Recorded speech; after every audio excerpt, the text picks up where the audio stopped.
Sejam muito bem-vindos a mais um episódio Fala Infra. Sou Bernardo Cardoso, estou com mais uma convidada super especial aqui. Vou deixar minha amiga de bancada apresentar ela, Pamela Brito. Sejam muito bem-vindos ao Fala Infra. Obrigada, Bernardo, mais uma Nada. vez em estar dividindo essa bancada com você. A gente está com uma convidada hoje super especial, que é a Maria Luísa Reis. Ela é engenheira mecânica e ela também é PhD em engenharia nuclear, não é isso? É isso. Conta um pouquinho a sua história pra gente, como você entrou nesse mundo, o seu amor pela tecnologia. Então, fala um pouquinho de você pra gente. Primeiramente, quero agradecer a vocês, Bernardo, Pamela. Estou super feliz aqui com vocês. Já batemos muito papo, já gastamos muita história, vai ser assim, verdade, super né, divertido. Foi muito bom. E agora a gente vai começar a falar sério, né? Bem, Eu sempre quis ser engenheira. Eu tenho interesse em construir coisas, né? Então, ver aquela ideia de você não tem e você vai construir, vai modificar e vai passar a ter. Era uma coisa que desde criança que eu tinha. Então, criança, foi uma moda de ter ventilador portátil. E todo mundo tinha, tem bastante tempo, tá? Então, não era tão comum. E eu desmontei uma boneca para fazer um ventilador, porque ela tinha um disco LP, o LP era assim, tipo um vinil, né? E ela tinha um vinilzinho lá, e eu desmontei o motor para fazer o ventilador. E sempre tive o apoio da família, que fizeram tudo isso. Então, assim, eu achava bacana, eu achava incrível transformar. Conseguir ter uma ideia e, a partir do que eu tinha disponível, fazer a transformação. E nessa ideia eu fui seguindo e fui fazer engenharia.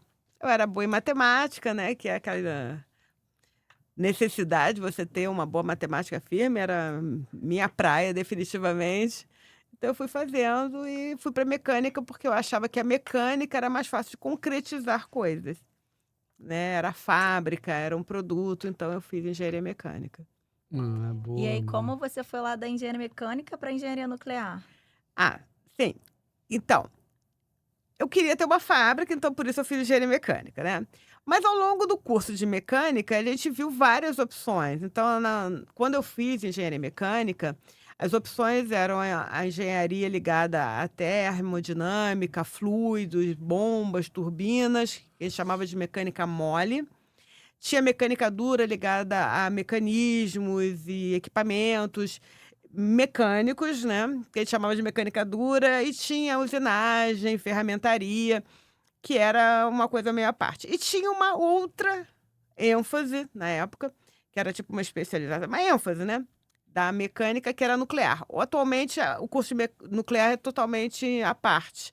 Mas é uma engenharia muito próxima à engenharia mecânica. Não deixa, a usina nuclear é uma termoelétrica que usa os princípios da fissão nuclear para gerar energia. Sim. Então, tem muita proximidade com a engenharia mecânica. E eu achei diferente, eu queria aprender mais, eu queria ver coisas diferentes, eu entrei para mecânica. Além disso, durante o meu período da faculdade anterior, eu tive vários desafios, participei de iniciação científica e conheci um professor que eu achei assim uma referência, que me ensinou muita coisa diferente, fora do padrão, e ele era do departamento de engenharia nuclear. Então eu entrei por lá e fiz a ênfase nuclear. Que legal, Maria. Ó, a gente já vem conversando, já estávamos conversando há muito tempo, né?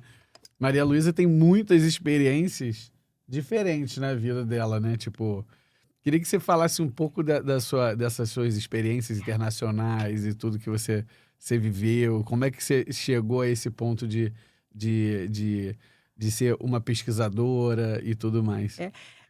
Uma das motivações de eu me aproximar desse professor foi exatamente o desafio de resolver um problema matemático que não era resolvido de outra forma. Então, eu gostava de ir para os caminhos extremos, né? Até outro dia, né, eu vi um vídeo antigo, obviamente, Steve Jobs, falando que se você quer inovar, você tem que ir para as bordas e não para o centro, você quer ir no limite, né?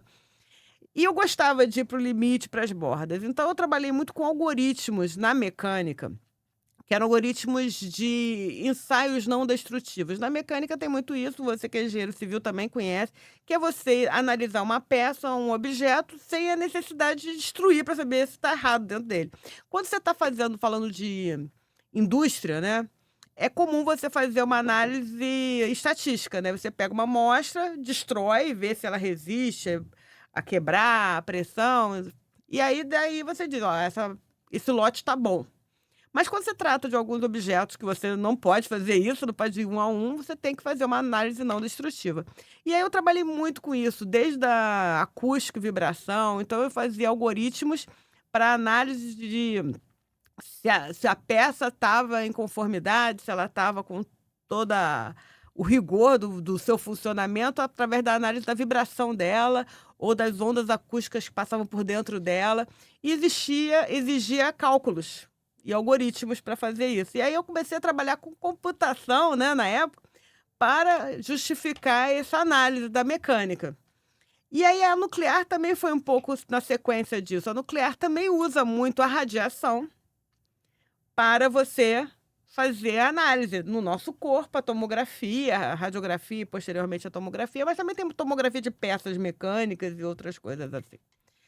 E aí nessa história, esses algoritmos, eles exigiam mais complexidade matemática. Por exemplo, inteligência artificial, que já existe há mais de 30 anos, com métodos usando máxima entropia, teoria bayesiana, redes neurais, tudo isso para justificar conclusões. Porque se você... É complicado você falar para quem não entende, mas é simples de entender, se você pensar bem. Ora, você vai fazer uma tomografia no seu corpo, porque você não vai cortar você ao meio para saber se você tem um tumor ou uma doença. Como é que você vai fazer? Um exame não destrutivo. É um exame não destrutivo, então é o equivalente. É. Você vai analisar aquilo, aí você bota uma radiação aqui, tem lá do outro lado, como se fosse uma radiografia que vai receber aquela informação. Aquela informação, ela é uma informação como se fosse uma sombra. Ela não é precisa, você não consegue enxergar muita coisa daquilo.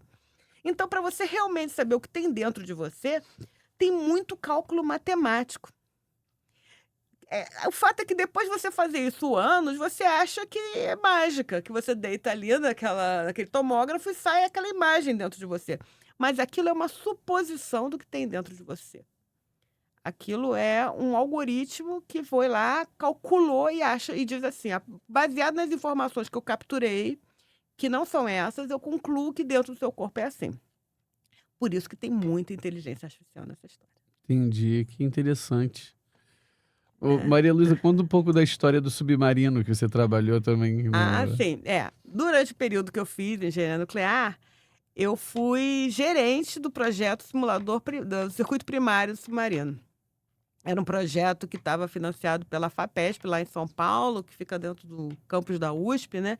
E a ideia era exatamente fazer esse simulador do submarino. Foi um projeto bem interessante e, digamos, para mim, bem desafiador. Eu era bem jovem, estava no doutorado, mas eu entrei no doutorado aí com 23 anos. Jovem. Bem 24? jovem. 23, 24. Engenharia já demora mais, né? Porque são 5 anos. E os meus colegas, que eram gerenciados por mim, digamos assim, né? Eram todos doutores, assim, doutor do MIT. Eles eram incríveis, muito atenciosos, faziam o que eu orientava, mas era um peso muito forte. Né? Assim, era um peso assim, gerenciar e orientar esses projetos, era impressionante. Assim, eu reconheço que eu tive colegas incríveis. Imagina. Foi uma experiência fantástica fazer parte desse projeto lá no Até porque, nuclear. você para pensar, cara, quantas pessoas já trabalharam no projeto de um submarino nuclear? Tipo, até essa questão toda da radiografia, da tomografia, a gente não para levar em consideração isso, que tipo, ali tem... Para mim, acho que deve ter 90% das pessoas que estão assistindo a gente deve pensar a mesma coisa que eu. A gente entra ali, como se fosse uma fotografia e a gente não leva em consideração que tem até a mesma a inteligência artificial aplicada por trás desse componente, né? Como é uma coisa bem consagrada já, você nem usa o termo inteligência artificial para encontrar a imagem, ainda que os algoritmos sejam de inteligência artificial. Hoje você pensa assim, aquela imagem já é uma coisa consagrada, você já tem aquilo. O que você hoje pensa é usar a inteligência artificial para fazer o diagnóstico, quer dizer, já viu, já compara com outras imagens, já identifica até a origem da doença e qual é a doença. Mas aquilo também é inteligência artificial, porque efetivamente você não viu nada ali dentro. Né? Então, Legal. isso é que é legal de ser engenheiro. Você fala, por que eu quis ser engenheiro? Porque é isso, né? É você tornar as coisas do dia a dia de alguém a partir do nada. Você não tem algo concreto, mas de repente você vem com uma ideia e essa ideia se transforma e as pessoas passam a usar como se sempre tivesse sentido aquilo na vida e não vivem mais sem aquilo. E nem se dão o trabalho de pensar, poxa, que complexo é. Verdade. É bacana isso. Ela estava me contando um pouquinho antes de a gente entrar na entrevista, né, esse negócio do submarino, que o submarino é nuclear, né? Então a radiação toda que está ali dentro escapa algum pouco, né? E então, tipo, isso daí era utilizado, inclusive, para você ver fora da, né? É como se fosse um radar. Utilizar como um radar, não é isso? Mais ou menos? Quando eu fiz meu doutorado, a ideia era exatamente usar a radiação que está disponível numa instalação nuclear, que pode ser até num submarino, mas também numa instalação de uma usina física, que tem radiação ali disponível na parte blindada. E que você não pode botar ninguém para ficar olhando o que tem dentro, porque não é saudável. Você não tem condições. E aquela situação é muito crítica, porque se algo dá errado lá dentro, pode gerar uma tragédia. Sim. Então, algumas coisas que você pode fazer é aproveitar aquela pequena radiação que tem ali para usar como se fosse um seu olho ali e capturar informações e tirar uma tomografia das instalações que estão ali rodando para saber se tem tão íntegra, se não tem nada quebrado, fissurado. Maneiro, nunca tinha pensado nisso. Né? Então você tem condições de fazer muita coisa com aquele super interessante. Super interessante. Muito verdade. Maneiro. E a gente está falando muito da engenharia nuclear, que a Maria Luísa acabou indo para essa área no início da carreira, né, Maria Luísa? Foi bem novinha. E hoje ela trabalha com inteligência artificial, uma coisa, tipo, acho que acabou foi sendo levada, né, Maria Luísa? Então eu vou contar que essa eu não contei. Eu estava fazendo meu doutorado, fui para a França. Na França, eu trabalhei em laboratório de visão artificial. E eu me empolguei, porque à medida que eu ia trabalhando com ensaio não destrutivo, eu ia vendo que o algoritmo e o software era muito mais poderoso do que aquela indústria que eu queria ter quando eu entrei na faculdade. Então eu pensei, poxa, eu quero trabalhar na indústria de software. Eu vejo que dá para fazer muita coisa, ter resultados impressionantes e mudar a vida das pessoas de verdade, mais até do que ter uma fábrica. E quando eu voltei da França, defendi minha tese de doutorado, eu quis entrar nesse mercado, que era um mercado que ainda não estava muito bem consolidado. Vou falar aqui que tem bastante tempo, né? Tem 30 anos. E eu entrei numa empresa de inteligência artificial. Eu entrei numa empresa chamada SMI Inteligência Artificial, em 94, então tem mais do que isso. Existia uma empresa comercial que tinha esse propósito. Ela era representante de softwares estrangeiros. E oferecia, normalmente, para a indústria, a parte de inteligência artificial. E tinha uma parte também de gestão de documentos, processos, que era o GED, né? E o Workflow. Eu entrei nessa empresa um pouco aventureira. Então, não vou dizer que eu fui levada nesse momento, porque eu achei uma aventura. Eu falei, cara, eu quero trabalhar nisso. Enquanto eu estiver na universidade, eu não vou conseguir ir para outro lado. Mas se você... Uma análise, né? Tipo, a pessoa que está te vendo de fora fazendo esse caminho, você falou pra gente, eu queria ver a engenharia transformar vidas, né? Tipo, a gente na engenharia acaba pensando numa solução para transformar vidas na realidade. Quando a gente vai para a parte tecnológica, as realizações acabam sendo mais fáceis, né? Tipo, o produto é muito fácil de você ser realizado e testado e feito, né? Teve ainda uma outra questão aí no meio disso que me tocou bastante. Quando o meu trabalho em tomografia, que foi no meu mestrado, teve contribuição, ele foi inédito, deu artigos, etc. E eu acabei que essa minha teoria foi base de uma tese na engenharia biomédica na UFRJ. E eu, na época, conversei com um aluno lá, eu fui chamada para a banca. Como é que você fez? Você usou os dados do tomógrafo com o meu algoritmo? Aí ele, não, porque na época não tinha saída de dados do tomógrafo. E eu fiquei muito preocupada. Eu falei, como assim? Então você está usando isso como? Ah, não, estou usando com dados simulados, porque o tomógrafo não tem saída de dados. Eu falei, mas o tomógrafo usa o algoritmo, ele usa, mas ele vai usar lá internamente, dentro de um firmware, uma coisa fechada.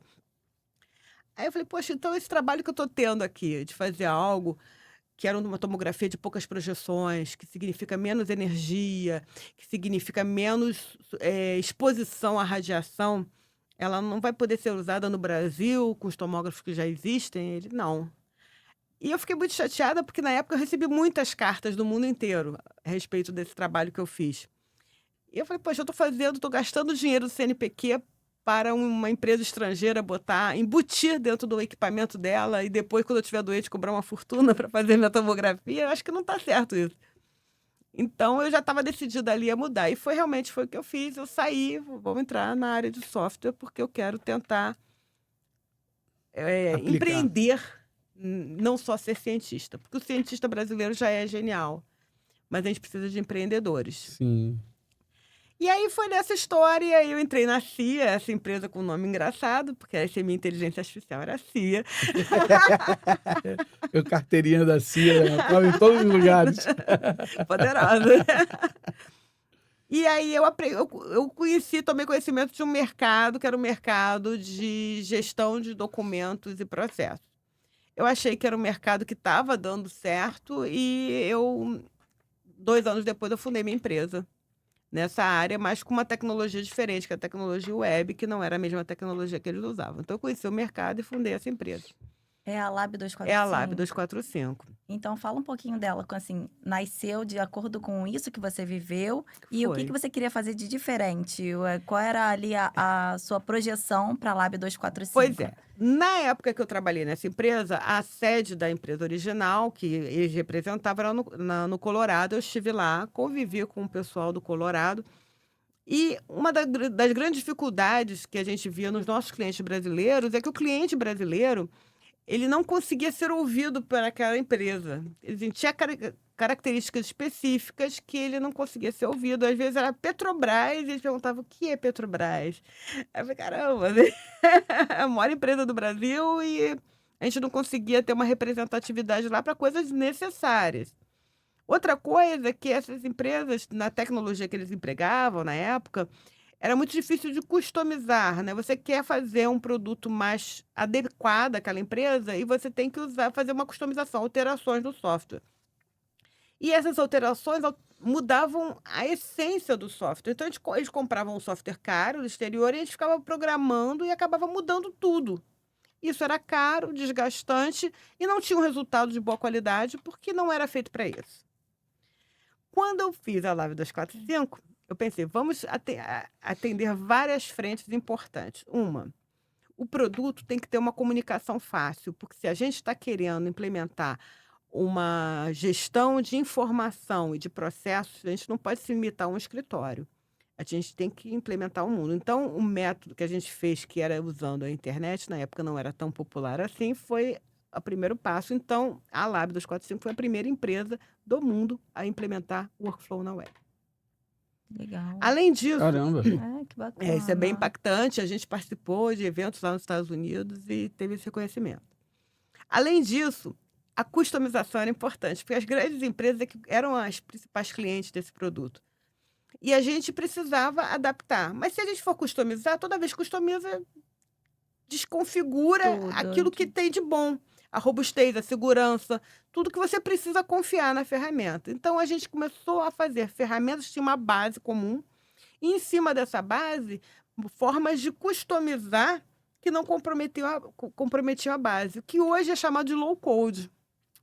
Então, a gente fez uma ferramenta low-code. Na época, não existia esse termo. que é exatamente você ter uma base toda consolidada de login, de auditoria, de funções básicas da ferramenta e parâmetros que estão ali disponíveis para você poder trabalhar e fazer uma coisa específica para um cliente. A gente costuma dizer que é um paralelo como se fossem Legos. O Lego, a pecinha Entendi. está pronta do Lego. Você vai encaixando no Encaixando. outro, aí faz um produto, aí pode Isso fazer já um faz quanto edifício, tempo, uma Maria? casa. Hã? Isso já faz um tempão, né? Tem 30 anos. Ano que vem faz 30 anos. Está chegando. Então, a gente investiu nisso pesadamente. Então, muito pesquisa e desenvolvimento para trabalhar nisso. Era uma coisa que eu já sabia, né? Porque quem vem da universidade sabe trabalhar bem em P&D. Então, a gente trabalhou nisso, mas sempre com dificuldade. Como uma empresa brasileira com uma tecnologia de ponta, não é fácil, né? Você seguir. Só que agora, na inteligência artificial, as coisas... A gente estava pronto para isso. Porque a gente lidava com conteúdo de documentos e dados. Então, a gente tinha a base toda lá. Processo, automação e a inteligência artificial que eu já conhecia de antes. Então, assim, agora a gente foi premiado com esse momento. Você saiu na frente de todo mundo, então. A Magali Robô foi lançada em 2018.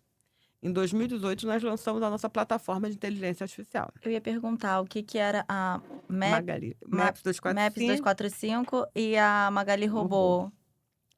Até a nossa colega lá tá com uma camiseta da Magali. A Magali Robô, ela é uma plataforma que trabalha conteúdos de dados corporativos. Então, documentos, e-mails, eu estava até falando de documentos de engenharia. Um documento da WG que tem coordenadas, tem peças, tem elementos, tem tudo lá dentro. Eu consigo ler aquele documento e interpretar aquela informação para usar como base para analisar estatísticas, analisar custos e até analisar, por exemplo, um acidente que ocorreu numa determinada região. Eu vou saber qual foi as instalações que foram comprometidas naquele acidente, um desmoronamento, por exemplo. Teve uma região que sofreu por causa de uma enchente, alguma coisa assim.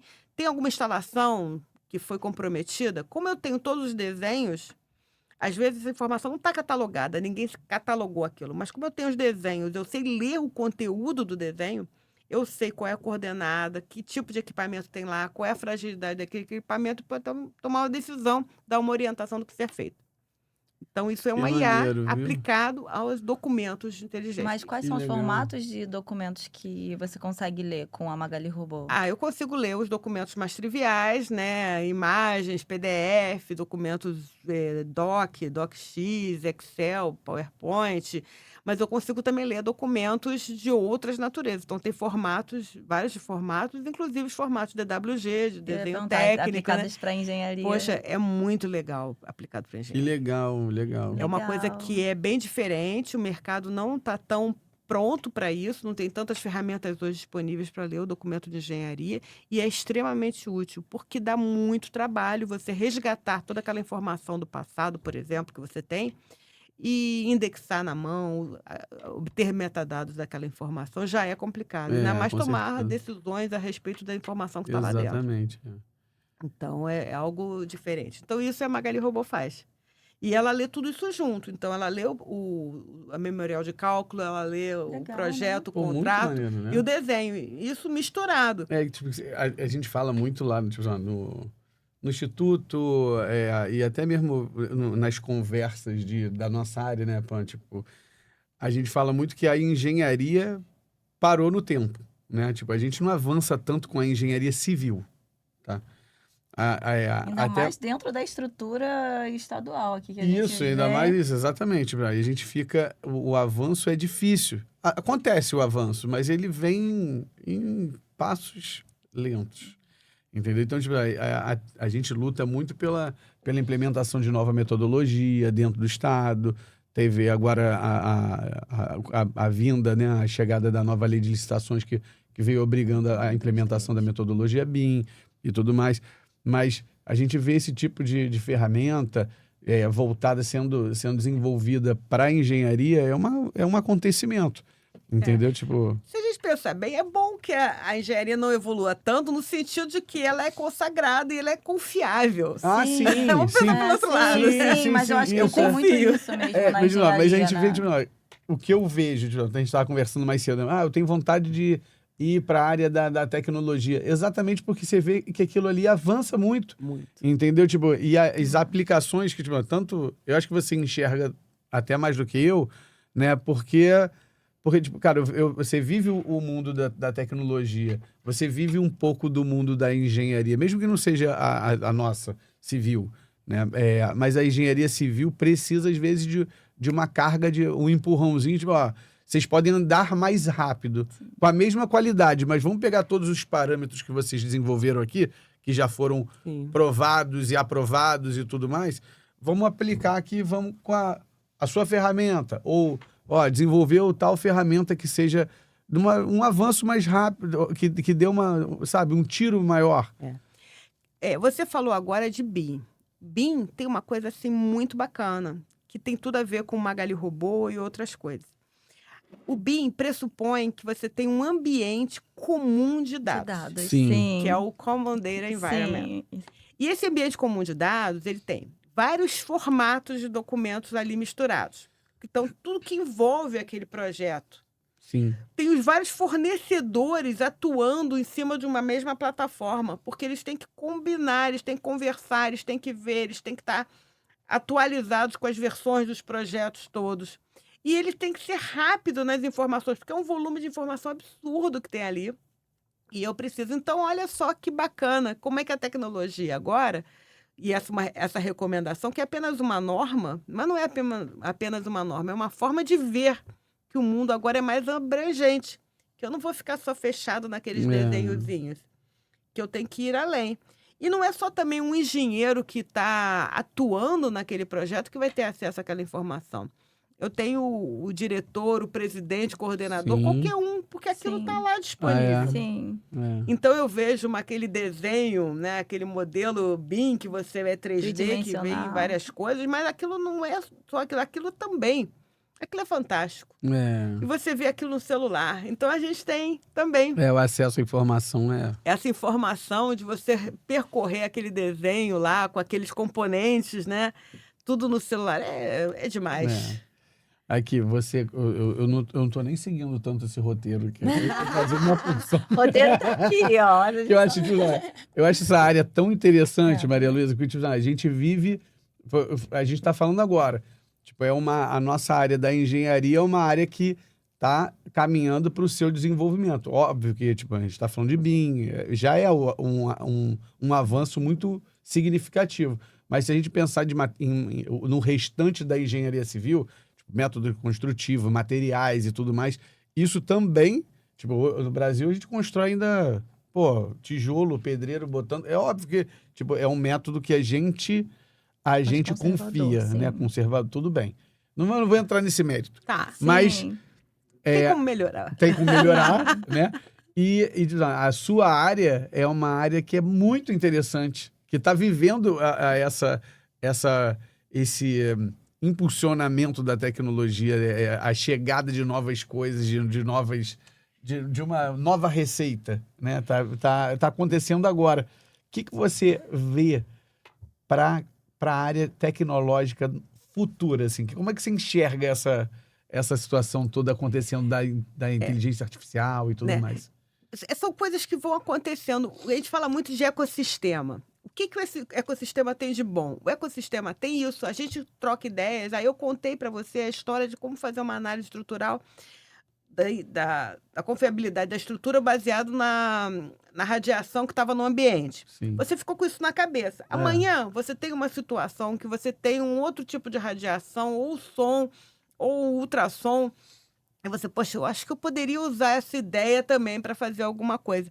Ecossistema é uma troca de informações, de competências, em que uma pessoa tira ideia da outra. Então, futuramente e em breve, todo método de construção civil provavelmente vai mudar absurdamente, porque vamos ter dados estatísticos, vamos ter dados de tempo de manutenção de determinadas peças, de confiabilidade, até de risco de incêndios, como a gente teve agora o caso lá em Hong Kong. Então, a gente vai ter tanta informação usando inteligência artificial que a receita de como fazer uma melhor Pode mudar. construção vai mudar. É o que eu acho também. É, Isso aí. legal. E até a metodologia de contratar, de usar profissionais, da ordem das coisas, até relacionada ao clima. Isso é hora, vai chover amanhã, então eu não vou fazer a laje hoje. Isso vai estar previsto já, porque está tudo coordenado, porque está mapeado. tudo mapeado.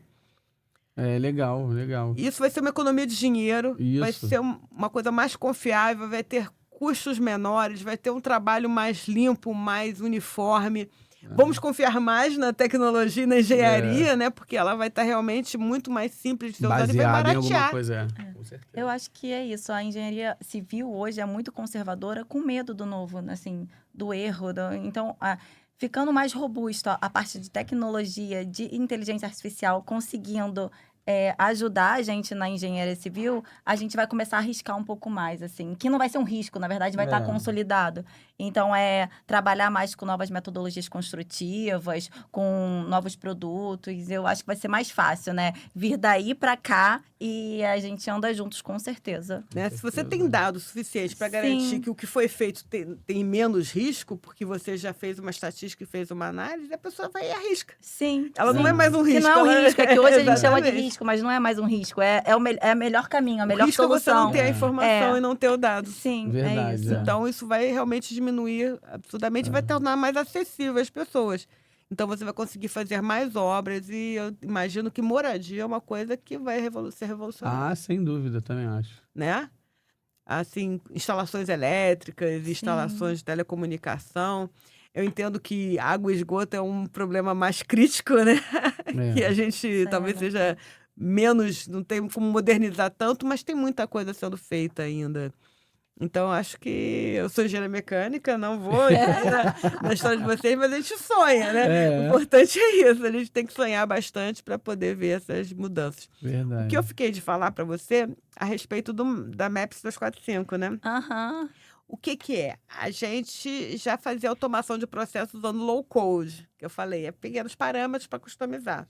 E as empresas contratam a gente para fazer softwares corporativos customizados, sabendo que a gente não customiza a base. Sim. A base é a mesma, a pecinha do Lego é a mesma, mas a gente arma e monta daquele jeito. Agora a gente usa IA para fazer essa customização. Já que os padrões são conhecidos, os parâmetros são conhecidos, a gente pode definir através de um prompt. Eu gostaria de fazer um sistema para fazer o planejamento da construção civil de prédios na região tal, e qual é a sequência que eu devo fazer. E ele vai criar as etapas com as descrições, os campos necessários, cria formulários online, cria grupos de perfis de usuários que vão atuar em cada etapa desse processo e bota na rede em 3 minutos. Esse é o Maps 245. Também é uma plataforma, mas essa utilização é direto do cliente ou é da empresa que faz para o cliente poder usar? Qualquer um pode usar. A gente está sugerindo que o cliente use, porque a gente até diz, é um sandbox, no sentido de que uma das maiores preocupações das empresas na hora de implementar um sistema desse não é se vai ficar pronto ou se é caro demais. Às vezes a pessoa entende que é necessário e que é um custo necessário. O que ela fica preocupada é quando botar, né, implantar em produção e na operação, se aquilo vai prejudicar, se aquilo vai parar tudo, se ninguém mais vai trabalhar, se vai ser o caos. Aquele medo, tudo vai dar errado, é o que impede você de investir numa transformação digital. Mas se você testa, poxa, você em 3 minutos põe o negócio no ar, você pode botar pessoas para testar, até chegar ao ponto de dizer, não, isso é o que eu quero. E aí ele não vai ter susto, porque ele já testou. Sim. Então, sim, eu acho que a empresa deve usar. Entendi. Porque ela testa, ela avalia. Poxa, aí você vai fazer em 3 minutos, gostei dessa versão, eu fiz o prompt, não ficou legal, vou fazer um novo prompt. Ou então, eu gostei desse prompt, vai mudar alguma coisa. Ele, alguns dias, ele testou tudo. Entendi. E ele está seguro. Agora eu posso botar em produção, porque não tem risco. Eu já testei, já avaliei, já vi os resultados. Então, é outro patamar. Porque eu vejo que grandes ERPs são implementados porque você já conhece o SAP, conhece empresas nacionais também, a TOTUS, o Alterdata, que tem empresas que fazem isso. Agora, na hora de fazer algumas funções periféricas e às vezes especialistas, coisas que só o especialista sabe fazer, você tem muito medo de mudar o que já está funcionando. E de interferir, é isso, acho que é de interferir no que tá funcionando, né? Você, às vezes muda uma coisa que atrapalha todo o sistema do restante. Mas o Magali robô, né? É, o Magali robô. E o Maps 245 são coisas Também diferentes, então. São coisas diferentes, mas também trabalham juntas. Podem trabalhar Podem juntas. trabalhar juntas. Entendi. Uma lê documentos, conteúdo, processa e faz a inteligência artificial a partir daquele conteúdo que a gente chama de conteúdo corporativo, que são e-mails. Você perguntou se formar e-mail, também ele lê e-mail e os anexos dos e-mails, de documentos, etc., e cria um ambiente, uma base de inteligência para essa empresa. E a Maps cria as soluções automatizadas usando inteligência artificial, e uma aproveita da outra naquilo que for de melhor que a empresa precisar. O Magali Robô já lê arquivo RVT de Revit? A gente ainda não. Tá. Ainda não. É um formato proprietário, né, da Autodesk.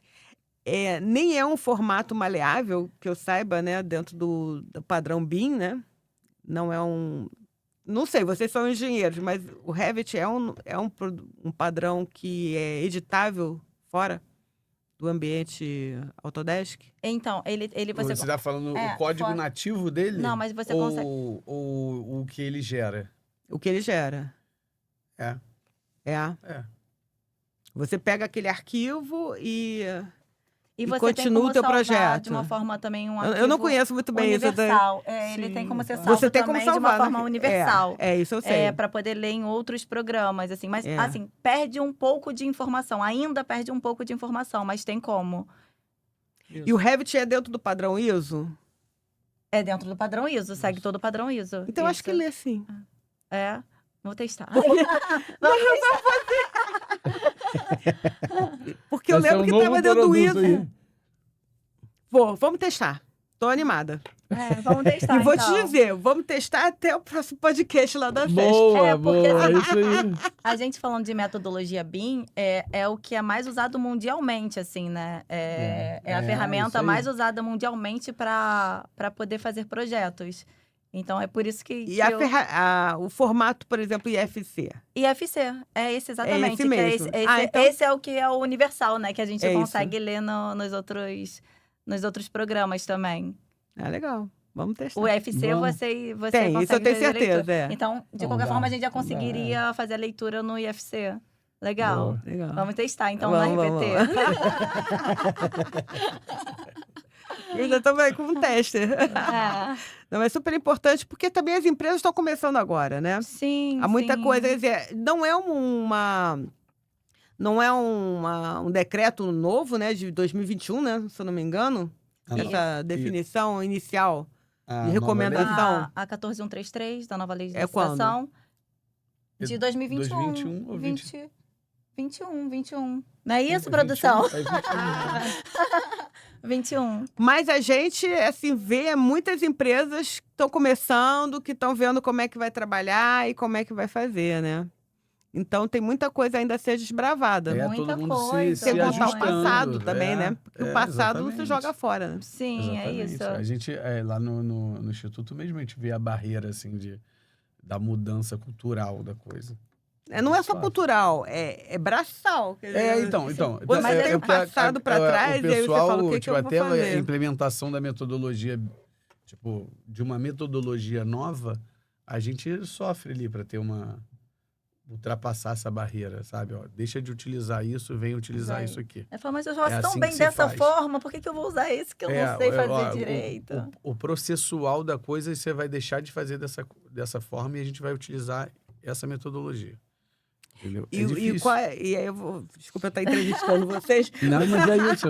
Mas o que vocês veem de mais interessante nesse momento? Quer dizer, vocês estão conseguindo pegar projetos que vão ser analisados simultaneamente, quer dizer, uma parte civil com a hidráulica, com a elétrica. Qual é a principal vantagem nesse momento onde vocês estão? Também, a velocidade, precisão, acho que a precisão... Redução de custo, né, realmente. Porque tipo, a impacta comunicação também é... Principalmente no retrabalho, no né? Não. retrabalho. Que você sim. tem menos erro, né? No Exatamente. erro também, quando É chega de lá. lá, a gente lidando com uma equipe grande, o ideal, né? Você coloca... Porque todo mundo trabalha na mesma plataforma. Todo mundo então, trabalha na você mesma tá plataforma. todo mundo vendo a Sim, mesma sim. coisa. Não tem Exatamente. Aí é o ideal. Desculpa, eu não vi que estava errado. Porque, tipo, antigamente, vou te mandar o arquivo, trabalha em cima do meu arquivo. Daqui a pouco você já tá com uma coisa, disparou em duplicata, ó, faz isso enquanto o outro tá fazendo.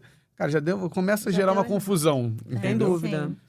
A gente trabalhando numa plataforma só, beleza, a gente vai Eu reduzir vejo essa... que isso é muito ganho, né? É, E permite que mais empresas entrem nesse processo. sim, sem dúvida. Porque quando você tinha pouco controle, você era obrigado a trabalhar com 2 ou 3 empresas, porque já é difícil trabalhar com 2, ainda mais com um monte. Sim. Agora você pode usar realmente a experiência das melhores empresas em cada pedaço, porque elas vão estar compartilhando as mesmas informações e o risco de perder, de fazer algo errado é muito menor.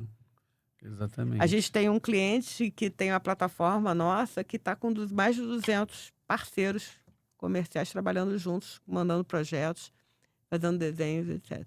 Tá vendo? Ai, que legal. Legal pra caramba. É uma empresa de civil voltada para a área de construção civil. É a TBG, Aham. que é na área de óleo e gás, né? Então é a transmissão de óleo e gás. Ah, Que que legal, legal. legal. Que legal. Top Hoje, qual demais. é o maior cliente que você tem assim dentro da plataforma, que utiliza a plataforma? Temos clientes de várias naturezas. Como a gente faz um projeto na horizontal, a gente não é especialista em engenharia. Então, por isso que às Sim, vezes sim, eu aqui sim. não tenho tanto conhecimento como quem implementou, o gerente que fez a implantação, por exemplo. Mas eu tenho a Estácio, que é uma grande cliente nossa, tem a Odebrecht, que é cliente nossa, a Carvalho Rocha, que é cliente nossa. Então, tem Que legal. inúmeras maravilhoso. empresas assim, Legal. de vários portes. Como é que... Você estava perguntando esse negócio do funcionamento do desenvolvimento de um projeto dentro da nossa área. Como é que é o desenvolvimento de projeto dentro da sua área? Né? Pois é, ela já era simples, porque como a gente conseguia fazer usando low code, tinha uma grande vantagem de você permitir que... eu contrato pessoas muito inteligentes. Qual é a vantagem? Não preciso ter tanta experiência assim, porque a ferramenta ela já tem uma base robusta. Ela não, o técnico que programa, ele não tem a liberdade de fazer uma grande besteira. Vamos dizer assim, ele tem condições de aprender usando com a troca com o cliente. Então, a gente começa a modelar pessoas muito perspicazes na demanda que o cliente tem e a gente vai construindo isso. Uma outra coisa é que, como a gente também é low code, a gente errou, quer dizer, não é aquilo exatamente que o cliente queria, a gente consegue voltar atrás e fazer do jeito que ele queria. Como se fosse uma peça de Lego mesmo, então eu consigo construir. Então, dá para evoluir. Então, a pessoa, às vezes, queria uma coisa no primeiro momento do projeto, diferente da civil, e agora ele quer diferente, ele quer mais, porque ele não sabia que dava para fazer aquilo. Então, agora que ele sabe que dá, eu quero mais. E é usual o cliente ir além. E a gente consegue ir adicionando as pecinhas e colocando a mais. O que não é tão simples, né? Derrubar uma parede e botar em outro lugar. Né? Então, a gente consegue aumentar em departamentos, aumentar em uso e aumentar em funcionalidade. Então, a gente consegue fazer isso. Isso é bem bacana. Seus clientes chegam para você com as demandas, mas com qual razão? Tipo, eu quero implementar isso para... Eles querem ter controle. Eles querem ter controle da informação. 100% que é isso. Alguns querem ter controle porque o cliente dele precisa de controle. Então, às vezes, ele presta serviços a uma outra empresa e essa empresa precisa de controle. Ela faz uso, porque às vezes gera dados estratégicos e ele precisa ter essa informação muito precisa. O caso de uma empresa que usa dados de engenharia, então ele precisa estar sempre atualizado, controle de versões. Ele não pode ter o risco de estar usando ou no normativo uma norma desatualizada. Então ele não pode ter esse risco. E ele tem que ter acesso à informação muito rapidamente. E da melhor forma possível. Controle em diferentes níveis. Controle em diferentes níveis. E também ele tem que ter controle de quem fez o quê. Então, um cliente veio a nós uma vez porque ele tinha um processo de compras muito distribuído em mais de 300 unidades espalhadas pelo Brasil, e o pagamento era concentrado. E lá, quando ele recebia a nota fiscal, a nota chegava, mas o cara esquecia de pagar, perdia a informação. Quantas vezes um fornecedor falava, eu esqueci de pagar. E às vezes ele sofria multas, ele tinha até protesto de uma compra insignificante frente ao porte da empresa, mas que gerava vários transtornos para a empresa de modo geral. Então ele falou, eu preciso ter controle sobre essa situação. Então a gente passou, e ele já tinha o SAP. Mas o SAP não fazia esse tipo de controle. Então a gente implementou todo um sistema de pagamento, de apoio ao pagamento das unidades, para que eles entrassem com a nota fiscal com tudo mais, e todas as cobranças e divergências eles já recebiam automaticamente. Então, esse é o tipo de coisa que a pessoa faz. E até RH, férias de funcionário, contratação de funcionário. Ele faz qualquer coisa. Já era assim antes. E agora, com a IA, fica mais fácil de você sentir isso e fazer teste.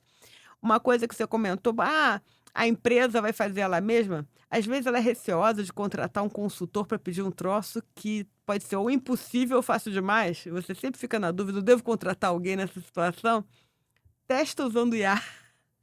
E aí ele vai trazer uma solução para você. E você vai conseguir enxergar aquilo que você já tinha o sentimento, já tinha a necessidade, mas não sabia como é que ia se materializar. Agora você sabe como é que vai se materializar. Maria Luísa, deixa eu te fazer uma pergunta. Depois da pandemia, muitas empresas implementaram, assim, para ficar de vez mesmo a cultura do home office. Sim. Teve um aumento grande de procura pelo seu serviço da empresa depois disso? É muito interessante, né? Você vê, o primeiro impacto que eu vi é que a gente já usava isso, já era o dia a dia das empresas. Elas não sabiam que elas conseguiam usar o home office. Primeiro ponto. Que elas fizeram conta, mas a gente consegue usar? Eu falei, lógico que consegue, você mesmo não contratou um serviço que tem essa característica. É mesmo, então, para eles foi muito fácil. Então, o primeiro ponto é que alguns sistemas que eles tinham não funcionaram no home office, mas o nosso sempre funcionou. Legal. Então, foi uma tranquilidade que a gente deu para o nosso cliente naquele primeiro momento, que foi desesperador. Depois, as empresas começaram a vir a nós e procurar. Nós precisamos conseguir manter esse dia a dia funcionando. É a informação, é o dado. E coisas interessantes surgiram. Foi nessa época do início da pandemia que surgiu a Magali lendo e-mail. Lendo e-mail. Por quê? Porque eles recebiam algumas de outras partes e-mails com anexos, carregados de anexos, planilhas, notas fiscais, um monte de coisa, porque as pessoas estavam se estruturando. Elas chegavam no papel lá em cima da mesa deles. De repente, passou a chegar por meios mais diversos. E aí o cara pegava aquele e-mail recheado de anexos e falou assim, o que eu faço com isso? Aí manda para a Magali que ela tira tudo do lugar, classifica direitinho e lê. Então, a gente começou a trabalhar aí. Então, foi uma demanda do cliente, para uma situação que eu, sinceramente, nem sei por que ele chegou ao nível de receber tantos e-mails e anexos, mas foi uma reestruturação interna deles lá, com seus fornecedores, etc., que acabou levando a ele a essa situação. E daria um trabalho danado para ele, ficar desmembrando isso, botando numa pastinha, carregando isso tudo. Sim. Ai, que legal. Então, a pandemia mudou muito o cenário de muita coisa. E trouxe muitas oportunidades. Sim, verdade. Aqui, a questão a gente está falando muito da inteligência artificial. O que você imagina para o futuro, assim, com a aplicação a gente estava conversando mais cedo aquela questão do analista e do analista júnior, analista sênior. O que você imagina? A gente estava até conversando antes sobre aquele filme Cantando da Chuva, que eu falei, né? Que é um filme que fala sobre mudanças tecnológicas. E a gente não sabe qual é o atributo que você precisa ter daqui a alguns anos para lidar com a tecnologia que vai ser disponível, né? E isso é preocupante, né? E a gente não sabe mesmo do futuro. Mas eu imagino que aquilo que você achava antes, que a inteligência artificial ia substituir só atividades rotineiras e repetitivas e básicas, não é mais isso que vai acontecer. Você vai ter uma inteligência artificial propondo soluções alternativas, disruptivas e coisas bem bacanas. E você tem que ter humanos capazes de gerenciar bem isso. E eu não sei até que ponto a gente está apto a isso, porque a gente gosta de receber instruções. Mas a inteligência artificial já recebe instruções. Então, a gente precisa de líderes que vão liderar essa legião de robôs, que vai saber para onde ir, que caminho tomar, a partir daquilo que for construído pelos robôs. Então, a gente vai ter que ter muito bom senso, muito senso humano, porque é o lado que o robô não vai ter, né? É verdade, que vai acabar seguindo parâmetros, né? Mas mais tem que ter um bom desenhados. senso e essa ideia de futuro, né? Mas eles também têm o outro lado, que é os que vão construir os robôs. É verdade. E que a gente não pode excluir o Brasil dessa corrida. Porque provavelmente, no futuro próximo, médio, né? Não vai ter outra coisa a ser feita pela humanidade a não ser construir robôs e liderar robôs. Porque o resto vão fazer os robôs. É É verdade. verdade, gente. Então, isso. como é que vai sobrar espaço para a gente, né? Eu me preocupo muito com isso. E acho que a gente tem que preservar o Brasil disso. E nós aqui, optando por soluções brasileiras, por ideias brasileiras, porque quando não tiver mais nada a ser feito, alguém vai fazer isso para a gente. É. E uma outra coisa que aí eu acho que o futuro vai trazer, que é mais tecnológico, é essas grandes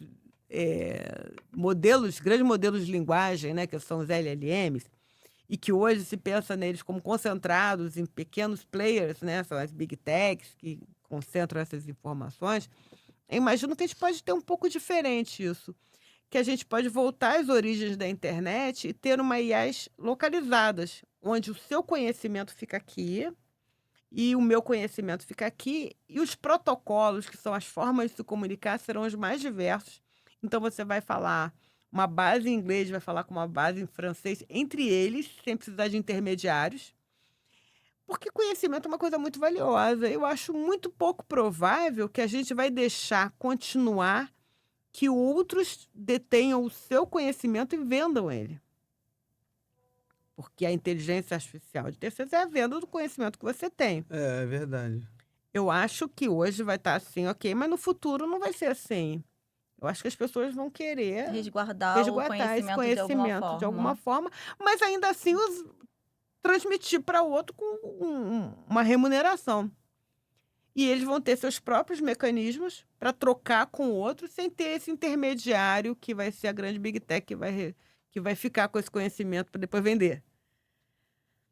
Bom. Então, eu acho que isso pode acontecer. Então, a futura inteligência artificial tem uma chance de ter núcleos pequenos, small language models, especialistas.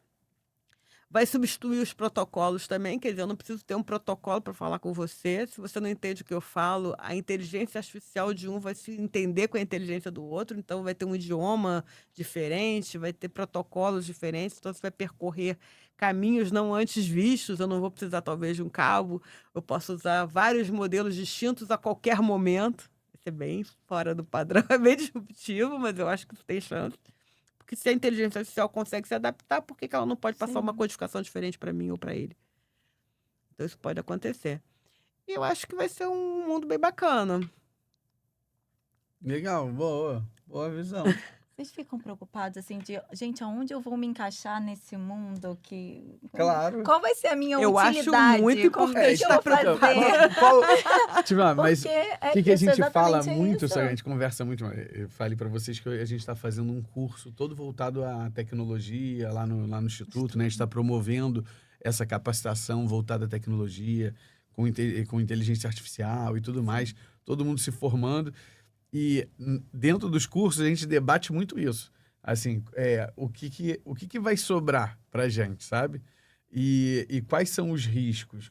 O que a gente tem que ter, tem que hoje trabalhar para ter melhor no futuro, né? Tipo, você aprender a projetar é fácil. Tipo, mas a parte emocional, né? Às vezes o profissional lá no futuro, um futuro próximo, talvez não seja mais escolhido, tipo, ó, o cara é um gênio, o cara é não sei o quê, ele é ótimo de lidar, ele é um cara super comunicativo, vai ser talvez as ferramentas que sejam mais valiosas futuramente. Pois é. Mas isso a gente não da sabe pessoa, ainda, né? né? E não a É, técnica. sim, é. A técnica talvez vá... O que a gente falou do Júnior, né? Que a gente estava no evento e eles falaram, os analistas júniores vão acabar. Porque hoje é comum que as empresas peguem os júniores para programar coisas que os sêniores idealizaram. Mas provavelmente é o sênior que vai acabar, porque eu não preciso mais ter um sênior idealizando, uma vez que a inteligência artificial pode reunir todo o conhecimento necessário para isso. Então você não sabe, hoje realmente não se sabe o que vai estar. O que vai acontecer. Mas a gente sabe o que a IA não vai fazer, provavelmente, que é essa gestão humana e apontar os caminhos. Sim. Eu também vejo dessa forma. Aqui, ó, você perguntou há pouco a questão, tipo, assim, quais são os problemas dentro do desenvolvimento de projeto, né? Quais são os problemas comuns na sua área? Quais são os maiores problemas que a gente enfrenta hoje? Eu acho... Quando eu falei que eu acho que a engenharia civil é boa porque ela é confiável, é uma razão. A tecnologia, ela sofre muito com ataques, né? Com cibersegurança, e a gente é obrigado a investir muito nisso. Então, é um custo altíssimo que a gente faz o tempo todo, atento, com 1000 alarmes, com 1000 coisas. Por quê? Porque a gente não tem uma estrutura estável, bem protegida, e que o ambiente se proteja. Porque a segurança, de modo geral, acontece porque todos se protegem. Então, o inimigo, o bandido, aquele que está querendo pôr em risco a tua operação, ele não tem espaço para entrar. Isso em situações tradicionais. Mas na cibersegurança é um pouco diferente. Então, hoje, é o maior problema que se enfrenta é a cibersegurança, porque não tem uma estabilidade em que você define tudo que sai daqui está expulso. Porque não é dizer, coisas antigas são mais frágeis. Mas se você vê o diferente, você poderia expulsar o diferente, porque você está na cara que ele é um bandido, ele é alguém que está com má intenção entrando na sua operação. Mas se você não é capaz de reconhecer isso, você não consegue se defender. Então, acho que um dos problemas é você não ter uma tecnologia que deixe todos tranquilos. Então, você põe medo no avô, você não clica ali nesse link porque é perigoso. Não é justo que você ponha no idoso a responsabilidade para a integridade da conta dele. Alguém tinha que fazer isso por ele.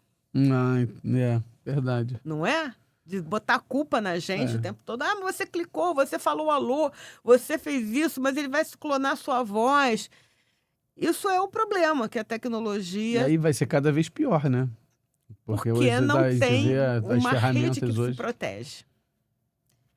Então, aí, eu, por ter uma origem na engenharia nuclear, que é uma área que tem a segurança como ponto mais importante, eu sou muito preocupada com isso, porque tem 1000 protocolos, 1000 redundâncias na engenharia nuclear, na engenharia aeronáutica, né? É uma engenharia que precisa de muita segurança. E a gente não usa esses mesmos mecanismos na tecnologia. A gente é muito impulsivo, tem que melhorar, tem que inovar e etc. É importante, é da nossa cara, a tecnologia tem que ser inovadora. Sim. Mas a gente não pode colocar o humano num segundo plano, colocando a culpa nele, colocando a responsabilidade nele. Isso é muito ruim. Então, esse eu acho que é o maior problema que a gente tem hoje. E que a dificuldade, eu acho, de enfrentar é a articulação de todos. Se todos estivessem juntos, se articulando para se proteger, talvez não fosse tão difícil assim se proteger. Entendi. Boa. Quer fazer o último bloco? Da Ponte para o Futuro? Isso. Claro. Maria Luísa, então vamos lá. O que você tem hoje, assim, depois dessa nossa conversa, qual é a sua visão, ou pode ser também uma provocação, para o futuro do Estado, do mundo, enfim, como você acha melhor? O que você tem a dizer sobre... Uma frase curta, mas vendo o nosso futuro, assim. Eu acho que a gente tem que se valorizar bastante, acreditar que somos capazes de transformar, de melhorar a nossa vida da forma única e particular. Quer dizer, a gente propor soluções para nós mesmos. E não apenas aguardar que os outros proponham soluções e tragam coisas que são consagradas e não sejamos capazes de criar algo inovador. Isso vale para o nosso país, vale para o nosso estado, vale para a nossa cidade, né? Boa. Se eu pudesse resumir nossa conversa em uma palavra, qual seria? Uau, eu sou... eu tenho que procurar o chat GPT. Deixa eu abrir aqui. Olha aqui. Ver quais são as palavras mais usadas. Não. Foi difícil essa pergunta, Essa foi uma né? pergunta difícil, mas Não eu tava deveria... no nosso É. roteiro Não, também, mas senão eu não não tava. li, eu nem preparar li pra muito. isso. Eu não li muito. E também não tinha passado a conversa ainda. Ecossistema. Eu ainda acho que é o ecossistema que faz com que as coisas girem. Boa. Posso contar Boa. uma história Claro. final? Claro. Eu li Lógico. outro dia que o plástico bolha foi inventado por algum, não sei qual era a formação deles, mas que era para ser papel de parede. Sério? Não sei se é fake news. Eu até procurei ver na internet, eu acho que é verdade realmente. E que não deu certo, dá para entender. Mas ele vivia num ecossistema tão rico que a IBM tomou conhecimento da construção daquele tipo de embalagem e achou que era necessário para o trabalho dela. Então, ecossistema é algo vivo e forte, que você convive com pessoas em volta, e pode ser que aquela ideia que ele teve não foi a melhor Mas é possível, aplicável em outra mas é coisa. aplicável em outra coisa. E ele não espera algo vir do exterior, de uma entidade maior. Ele vai querer aplicar isso do dia a dia para o parceiro, para aquele amigo, para aquela pessoa que ele teve a ideia. Eu acho que a gente tem que desconstruir um pouco esse mito de que tudo tem que vir pronto de fora. É, isso verdade, mesmo. Tá certo. Né? Então, o ecossistema que todo mundo fala, mas a prática em si é muito difícil, é isso. É você trocar ideias, é conversar, É. ficar pensando, sair pensando, caramba, como é que é isso que eu quero aplicar. E aí a engenharia e ecossistema. A engenharia para construir e o ecossistema para ter ideias. É, tá certo. É isso mesmo. É, a gente vê isso muito. Tipo, se a gente explodir um pouco esse conceito do ecossistema e levar em consideração as conexões sociais, né? Tipo, a IBM estava ali, às vezes estava em volta do desenvolvedor, Exato. né? Vendo o que ele estava fazendo. Ele teve acesso àquela pessoa. A gente proporciona isso aqui, esse ecossistema dentro do Fala Infra, É verdade. nasceu exatamente para que isso aconteça. Que a gente meio que crie um novo ecossistema, trazendo pessoas como você, pessoas como secretários, políticos, técnicos, aqui para trazer ideias novas, para falar coisas que estão acontecendo agora que muita gente não tem o conhecimento, né? E possam se conectar com a gente. Tanto pra com os unir nossos forças, né? convidados quanto com a gente. A Mica veio aqui, a gente tá trabalhando num projeto super bacana com a Isso, Mica, exatamente. depois que Deu ela veio frutos. aqui, enfim, então é isso. É. É unir forças das mãos Exatamente. e evoluir, E ter ideia, que é né? isso. Ótimo exemplo. Foi ótimo, é isso mesmo. A Mica é a vice-presidente do CAU, que é o Conselho de Arquitetura e Urbanismo do Rio de Janeiro. A gente, numa conversa, logo depois do que acabou o episódio, a gente tá desenhando um evento para engenharia e para arquitetura no estado, para trazer de novo o protagonismo da engenharia, do Rio de Janeiro em si, Sim. né? Trazendo grandes eventos e tudo mais. E tá saindo, Viu? devagarzinho. É o E foi ecossistema. fruto do Fala Infra. Exatamente. Foi fruto do Fala Infra. Legal. Exatamente, legal. Isso vai acontecendo. Isso É. aí. Legal. E a gente vai o quê? Agora o RVT Agora- no Pois é. Magali Robô. Geral. É isso. É isso. Quer agradecer? Vamos encerrar? Vamos encerrar, Então, então. que eu acho que já acabou o nosso tempo, mas foi uma delícia essa conversa. A gente Foi poderia bem ficar bacana, muito foi mais bem tempo bacana. conversando. Pô, muito mais. Teve Ela é uma perguntas que eu nem pessoa fiz. super incrível, Exatamente. Muito obrigada, Maria Luísa, Obrigada a pela sua vocês. presença. Muito Super obrigado Obrigada por esse simpático, papo fui super maravilhoso. acolhida. Foi maravilhoso, foi sim. Um prazer te conhecer que eu não conhecia. Pois é. Ah, Prazer Verdade. foi meu. Muito vamos obrigada. participar, quero ver esse evento também. Com e vamos, certeza, lógico que a gente vai vai ser agora fazer os convidada. testes. né, vamos, Magali? vamos. Agora vamos fazer esses Ela testes. pode participar do nosso evento. Ela pode participar do nosso Isso, evento sem também. É verdade, Maria Luísa. Muito obrigado por dispor do seu tempo, vir Obrigada, aqui para Renato. conversar com a gente e trazer todo esse conhecimento. Você é uma pessoa incrível, uma pessoa que tem, que viveu coisas diferentes, que está dentro de uma área, viveu uma área diferente, a área da engenharia nuclear, estava muito além do seu tempo, né? Que você lá atrás você começou a ver a questão toda da inteligência artificial, da tecnologia em si, né? No geral, falando no geral. Né? Então, tipo, cara, você tem muito a ensinar a todos que estão perto de você. E tem que passar um pouco dessa visão que você provavelmente tem muito melhor do que a gente que está vendo esse cenário acontecer há pouco tempo. Eu acho que um pouco da minha missão é fazer essas conexões. Quer dizer, eu estava à frente do meu tempo, acredito que sim.